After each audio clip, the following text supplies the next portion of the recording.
this Dracoslayer deck profile updated for the current meta. By the way, if you haven't seen my tier list video, definitely go check that out. I'm putting a new spin on the Dracoslayer strategy because the caster removed from Shangri-La to the Arise Heart. That means Dracoslayer now has more fun because you don't have to deal with zone blocking. So now that means we can have some fun with the Dracoslayer strategy. The old strategies definitely work, but I want to present a new one and a more exciting endboard, which might actually be the secret sauce. Let's get into it. So to start off, we have Majesty Maiden at a 3-of, 2 of the Magister Raccoons to basically have 5 copies of Majesty Pegasus. If you play the Dracoslayers strategy, you know how important Majesty Pegasus is. But this card is actually really great too because it can't be targeted or shown by card effect. Majesty Pegasus, the star of the show. This card can search any Dracoslayer card depending on what is in your other scale, if it's a different name. And then from there, you can pop one of the scales, freeing them up, setting up the Dynamite Power Lord special summon. This card is so important because you can special summon a Dracoslayer in the other scale, making for a quick Beyond the Pendulum or even sometimes a Ignista. When the card is tributed for a fusion summon, for example, with Dinosta, you can add a Dracoslayer from the extra deck to the hand, so you get even more, I guess, recursion. Such a good Dracoslayer card and a really great Pendulum card as well. I'm so glad they printed this. Ignis Phoenix, the secret rare, which I kind of wish was given to one of the other 2 cards, but his Pendulum effect is basically useless unless you play the pure Dracoslayer Negate Monster engine. But in this deck, his monster effect is amazing. One show by battle card effect, gets to special summon a Dracoslayer from the deck and then turn it into a tuner. So you can now make really easy and cheeky sort of synchro plays when your opponent least expects it. Next up, we are running the Luster Pendulum package. It's the tuner, which gets you Ignista. That's why you play it. It can pop the other card in the scale, add a copy from deck to hand. And if you combo that with the Purple Poison Magician, you have a really great interruption. If you combo that with Ignis, another great extender, just like we mentioned, it can search any of the level 8 Lord Dragon Pendulums, which is part of the Omni-Negate Combo, which if you didn't know is a really cool thing Dracoslayer now has. So we can stop Nibiru's, but also it can special summon as a non-once per turn your extra deck type dragon monsters in the graveyard. We are running the Perform Power Odd-Eyed Seer package, 1 Dissolver, 1 Arc Pendulum, and 2 of the Odd-Eyed Seer. The more I play this deck, I've realized how good Seer is. You can get really easy Pendulum setups, and its effect to add a Odd-Eyed card from the graveyard to hand is actually clutch. It comes in, it combos with the Pendulum Dragon, and I'll explain the combo quickly by having Pendulum bring out the Dissolver from the deck because Seer would add a Revolution and destroy itself, and the Dissolver on the monster zone gets to fusion summon with the Arc Pendulum. It is sometimes the game ender and is why I'm surprised people don't play this package. I think it's the most important thing in Dracoslayer, and I'm so glad we have Odd-Eyed Seer now, which was an import in Crystal Revenge. We are running also 1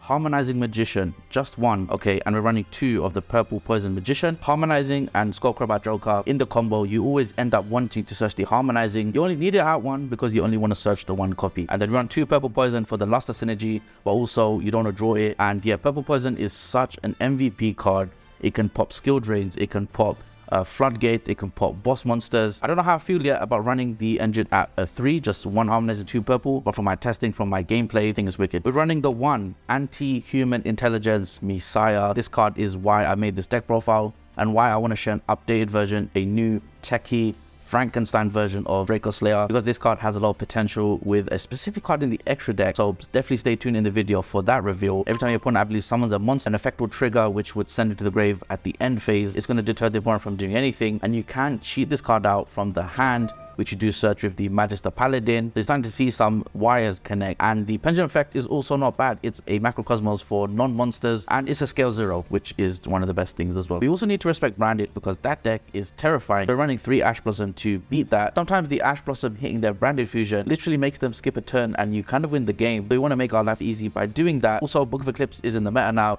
You just have to accept it. So this is the counter to that. And some other cards to help with the going second trend that we're seeing in main decks. If we go second in the blind game 1, we can still do something. We're running 2 Fenris, not 3, because the main deck would have went to 41. I think Fenrir is wicked for the Dracoslayer strategy. Rounding off, we are playing some other cards. Infinite Impermanence, Standard Hand Trap, doesn't play into tasking, doesn't play into talents. That's what we care about. You could also hit the Shangri-La itself, turning off the effect to block zone, imperm the Diablosis, so they never know what you're playing, because no normal person is gonna hit your pen zones after an imperm. It just doesn't make sense. And to round things off, we are running Dynamis Charge and the Sky Iris, the best field spell we have for Dracoslayer. This card can pop a card, add a Odd-Eyes card to hand. The Odd-Eyes Revolution is not once per turn, so you don't mind seeing more than 1 copy. You can also search the Odd-Eyes Seer, and the Dynamis Charge is your 4th copy of Dynamite Power Lord. So the extra deck is pretty fun. Of course, we're running the standard 2 Ignista. Without this card, the deck is handicapped. Unfortunately, it's just that powerful of a card. One of the best boss monsters we've seen in Yu-Gi-Oh! Dinosta Power, which is summon the Dracoslayer from the hand or the graveyard. Again, a soft once per turn, which can be reset with Zelantis. Magister Paladin is a wicked one,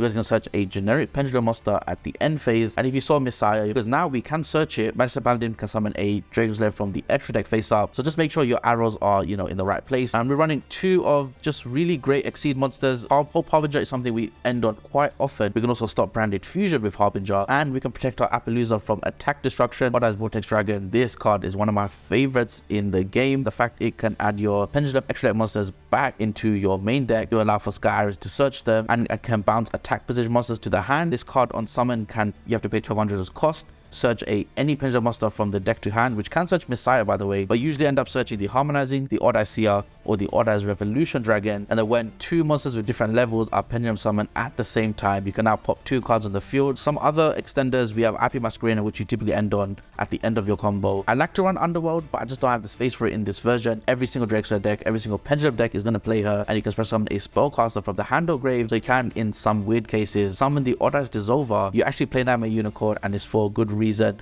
It's quite important in the combo. Mainstay cards in the Dracoslayer strategy. Delantis can reset every single monster on the board and his battle positions. Reset the effects of the Ignista and the Dinosta. The crazy Frankenstein card. For every card co-linked on your field, you can actually bounce cards your opponent controls from the field and graveyard into the hand, which is already really great removal when you combo it with like an Appaloosa with the co-linked arrows. But the next effect, which is so interesting to me, is when a monster this card points to is sent to the graveyard or destroyed by battle, you can actually summon a Cybers monster from your hand, which was errata. Originally is said monster. Now you start to see why I'm playing the anti-human intelligence ME-PSY-A, because it becomes a really great removal, a unique removal in the game, which by the way is the only Cybers Pendulum in the game of Yu-Gi-Oh! It almost feels like Konami was telling us to use this strategy. Let's move into the side deck, which has gone through some changes because of the Castillo meta. Let's get into it. Coming up for the side deck is 3 Cosmic Cyclone. We are respecting the back row matchup. We hate anti-spell, so we have cards to beat that. Following up, cards that equally take down the anti-spell, but mostly remove the board, make our lives easier going second. We are running the Guiding Ariadne package with 3 of the Solemn Judgment. When Guiding Ariadne is popped,